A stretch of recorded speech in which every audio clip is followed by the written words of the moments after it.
ಶಿಶು ವಿಕಸನ ಮತ್ತು ಬೋಧನಾಶಾಸ್ತ್ರದೊಳಗೆ 1ನೇ ಪ್ರಶ್ನೆ.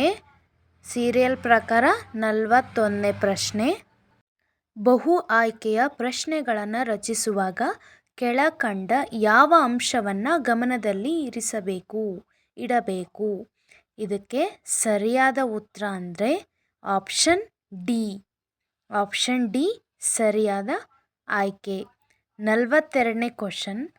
ಪಾಠ ಯೋಜನೆಯನ್ನು ಸಿದ್ಧಪಡಿಸುವಾಗ ಶಿಕ್ಷಕನು ಈ ಆಧಾರದ ಮೇಲೆ ತನ್ನ ಹೊಸ ಜ್ಞಾನವನ್ನು ಪ್ರಸ್ತುತಪಡಿಸುತ್ತಾನೆ. ಇದಕ್ಕೆ ಸರಿಯಾದ ಉತ್ತರ ಅಂದರೆ ಆಪ್ಷನ್ ಡಿ ವಿದ್ಯಾರ್ಥಿಯ ಪೂರ್ವಜ್ಞಾನ. 43ನೇ ಪ್ರಶ್ನೆ. ಪರಿಹಾರ ಬೋಧನೆ ಎಂಬುದನ್ನು ಹೀಗೆ ಅರ್ಥೈಸಬಹುದು. ಇದಕ್ಕೆ ಸರಿಯಾದ ಉತ್ತರ ಆಪ್ಷನ್ ಬಿ ವಿದ್ಯಾರ್ಥಿಯ ನಿರ್ದಿಷ್ಟ ಸಮಸ್ಯೆಯನ್ನು ಸರಿಪಡಿಸುವುದು. ಹಾಗೆ ನೆಕ್ಸ್ಟ್ 44ನೇ ಕ್ವಶನ್. ಸಮಸ್ಯೆ ಪರಿಹಾರ ವಿಧಾನವು ಇದನ್ನು ಒಳಗೊಂಡಿದೆ. ಆಪ್ಷನ್ ಬಿ ಸರಿಯಾದ ಉತ್ತರ ಪ್ರತಿಫಲಿತ ಚಿಂತನೆ. 45ನೇ ಕ್ವಶನ್. ಒಂದು ಗುಂಪಿನ ವಿದ್ಯಾರ್ಥಿಗಳ ವೀಕ್ಷಣೆಗಾಗಿ ಪ್ರಸ್ತುತಪಡಿಸುವ ಪೂರ್ವ ನಿಯೋಜಿತ ಕಾರ್ಯಕ್ರಮಗಳ ಅಥವಾ ಸಲಕರಣೆಗಳ ಸರಣಿಯನ್ನು ಹೀಗೆ ಕರೆಯಲಾಗುತ್ತದೆ. ಇದಕ್ಕೆ ಸರಿಯಾದ ಉತ್ತರ ಅಂದರೆ ಆಪ್ಷನ್ ಎ ಪ್ರಾತ್ಯಕ್ಷಿಕೆ ವಿಧಾನ. 46ನೇ ಕ್ವಶನ್. ಶಿಕ್ಷಣ ತಜ್ಞರು ಮಾಡುತ್ತಾ ಕಲಿ ಪ್ರಕ್ರಿಯೆಗೆ ಒತ್ತು ನೀಡುತ್ತಾರೆ.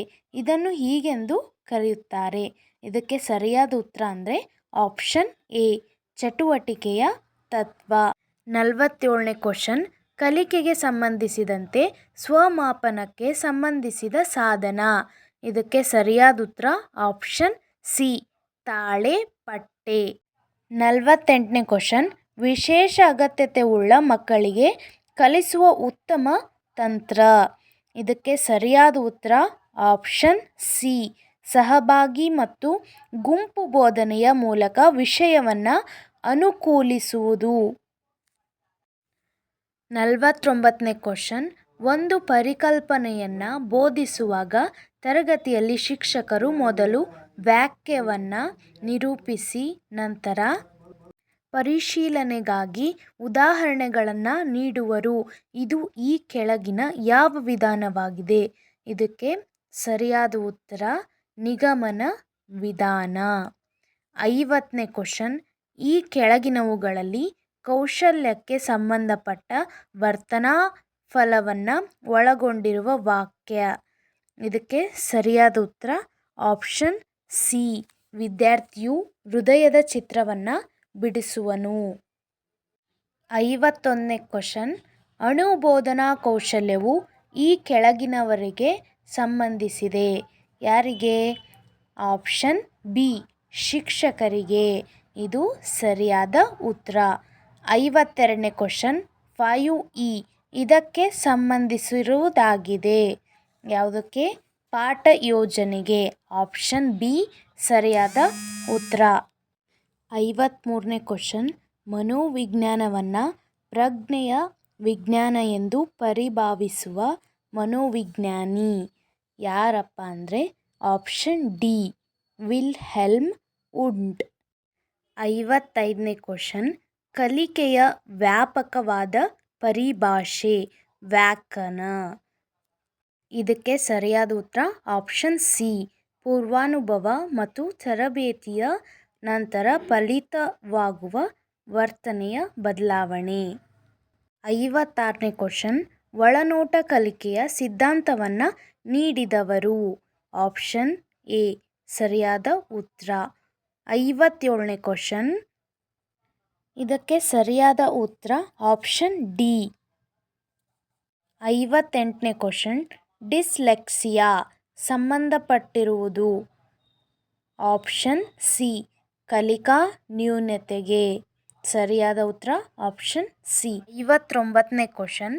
ಸಂಜ್ಞಾನಾತ್ಮಕ ಬೆಳವಣಿಗೆಗೆ ಸಿದ್ಧಾಂತಕ್ಕೆ ಸಂಬಂಧಪಟ್ಟ ಹೆಸರಾಂತ ಮನೋವಿಜ್ಞಾನಿಯ ಹೆಸರು. ಆಪ್ಷನ್ ಡಿ ಜೀನ್ ಪಿಯಾಜೆ. ಸರಿಯಾದ ಉತ್ತರ ಆಪ್ಷನ್ ಡಿ. 60ನೇ ಕ್ವಶನ್. ಬೆಳವಣಿಗೆ ಮತ್ತು ವಿಕಾಸದ ನಡುವಿನ ವ್ಯತ್ಯಾಸವೆಂದರೆ? ಆಪ್ಷನ್ ಸಿ ಸರಿಯಾದ ಉತ್ತರ. ವಿಕಾಸ ಮತ್ತು ಬೆಳವಣಿಗೆ ಎರಡೂ ನಿರಂತರ ಪ್ರಕ್ರಿಯೆಗಳು. 61ನೇ ಕ್ವಶನ್. ಬುದ್ಧಿಶಕ್ತಿಗೆ ಸಂಬಂಧಿಸಿದಂತೆ ಈ ಕೆಳಗಿನ ಯಾವ ಹೇಳಿಕೆ ಸರಿ? ಯಾವ ಹೇಳಿಕೆ ಸರಿ ಅಂದರೆ ಆಪ್ಷನ್ ಡಿ. ಹೊಸ ಪರಿಸರಕ್ಕೆ ಹೊಂದಾಣಿಕೆಯಾಗುವ ಸಾಮರ್ಥ್ಯವೇ ಬುದ್ಧಿಶಕ್ತಿ. 62ನೇ ಕ್ವಶನ್.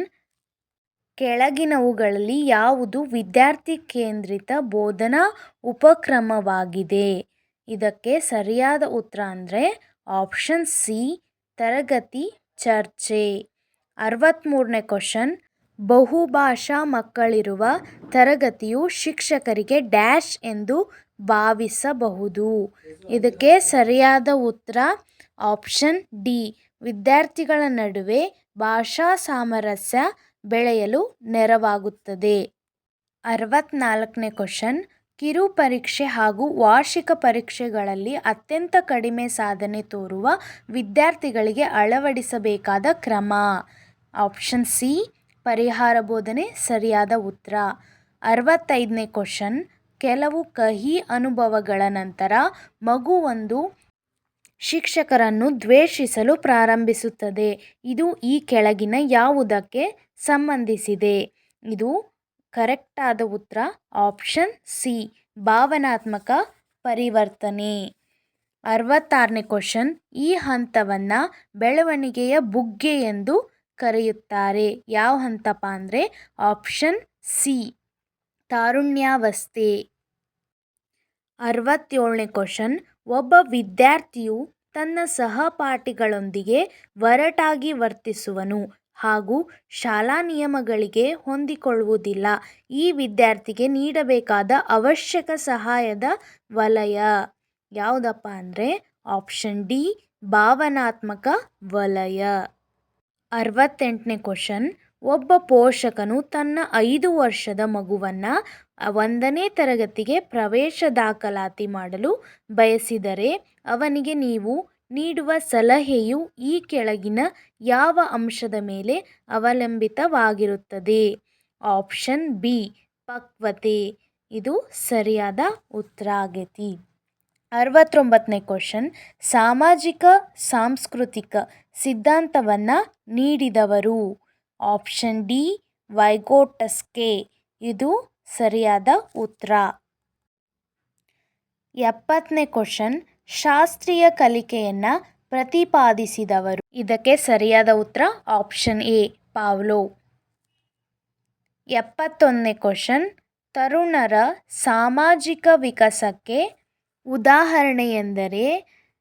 ಆಪ್ಷನ್ ಬಿ ಗುಂಪು ರಚನೆ. ಆಪ್ಷನ್ ಬಿ ಗುಂಪು ರಚನೆ 71ನೇ ಕ್ವಶನ್ಗೆ ಸರಿಯಾದ ಉತ್ತರ. 72ನೇ ಕ್ವಶನ್. ಶಾಲೆಗಳಲ್ಲಿ ಸಾಮಾನ್ಯ ಮಕ್ಕಳೊಡನೆ ವಿಶೇಷ ಮಕ್ಕಳನ್ನು ಸೇರಿಸಿ ನೀಡುವ ಶಿಕ್ಷಣವು? ಆಪ್ಷನ್ ಡಿ ಸಮನ್ವಯ ಶಿಕ್ಷಣ. 73ನೇ ಕ್ವಶನ್. ಕೆಳಗಿನವುಗಳಲ್ಲಿ ಯಾವ ಆಚರಣೆಯನ್ನು ನೈದಾನಿಕ ಮೌಲ್ಯಮಾಪನ ಎನ್ನಬಹುದು? ಆಪ್ಷನ್ ಬಿ ಶಿಕ್ಷಕರ ಬೋಧನೆ ಮತ್ತು ಕಲಿಕೆಗಳ ಪ್ರಕ್ರಿಯೆ ಕೊನೆಯಲ್ಲಿ ಮಾಡುವ ಮೌಲ್ಯಮಾಪನಕ್ಕೆ ನಾವೇನಂತ ಕರಿತೀವಿ? ನೈದಾನಿಕ ಮೌಲ್ಯಮಾಪನ ಅಂತ ಕರಿತೀವಿ. 74ನೇ ಕ್ವಶನ್. ತರಗತಿಯಲ್ಲಿ ಸಂವಹನಕಾರನ ವಿಶ್ವಾಸಾರ್ಹತೆಯ ಹಂತವು ನಿರ್ಧರಿತವಾಗಿರುವುದು? ಆಪ್ಷನ್ ಸಿ ಪರಸ್ಪರ ಕಣ್ಣುಗಳ ಸಂಪರ್ಕದಿಂದ. ಸರಿಯಾದ ಉತ್ತರ ಆಪ್ಷನ್ ಸಿ.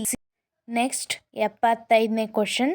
ತಾರುಣ್ಯಾವಸ್ಥೆಯವರು ಬೆಳೆದಂತೆ ಅವರಲ್ಲಿರುವ ಡ್ಯಾಶ್ ಯ ಸಂವೇದನೆಯು ತೀಕ್ಷ್ಣವಾಗಿರುತ್ತದೆ? ಆಪ್ಷನ್ ಬಿ ನಾಚಿಕೆ. ಆಪ್ಷನ್ ಬಿ ಸರಿಯಾದ ಉತ್ತರ. 76ನೇ ಕ್ವಶನ್. ಮಗುವಿನ ಸೋಲು ಹಾಗೂ ಯಶಸ್ಸಿನ ಬಗ್ಗೆ ಅರಿವು ಯಾವ ಹಂತದಲ್ಲಿ ಬೆಳೆಯುತ್ತದೆ? ಆಪ್ಷನ್ ಸಿ ಶಾಲಾ ಹಂತದಲ್ಲಿ ಬೆಳೆಯುತ್ತದೆ. 77ನೇ ಕ್ವಶನ್. ಫ್ಲಿಪ್ಡ್ ಕ್ಲಾಸ್ ರೂಮ್ ಪದದ ಅರ್ಥವೇನು? ಆಪ್ಷನ್ ಸಿ ವಿದ್ಯಾರ್ಥಿಗಳ ಪಾಠದ ಭಾಗವನ್ನು ಮನೆಗೆ ಹೋಗಿ ಕಲಿಯುತ್ತಾರೆ ಹಾಗೂ ತರಗತಿಯಲ್ಲಿ ಚರ್ಚಿಸುತ್ತಾರೆ ಅಂತ ಇದರ ಅರ್ಥ. 78ನೇ ಕ್ವಶನ್, ರೂಪಣಾತ್ಮಕ ಮೌಲ್ಯಮಾಪನವು ಎಲ್ಲಿ ಉಪಯೋಗವಾಗುವುದು? ಆಪ್ಷನ್ ಬಿ ಸರಿಯಾದ ಉತ್ತರ ದಿನನಿತ್ಯದ ಕಲಿಕೆಯ ಪ್ರಗತಿ ಅಳೆಯುವಲ್ಲಿ. 79ನೇ question, zone of proximal development ZPD ಎಂಬ ಪರಿಕಲ್ಪನೆಯನ್ನು ರೂಪಿಸಿದವರು? Option D ವೈಗೊಟಸ್ಕಿ. ಇದು ಸರಿಯಾದ ಉತ್ತರ. 80ನೇ ಕ್ವಶನ್, ದೈಹಿಕ ಶಿಕ್ಷೆ ಅನುಮತಿಸದ ತತ್ವ? ಆಪ್ಷನ್ ಬಿ ಸರಿಯಾದ ಉತ್ತರ.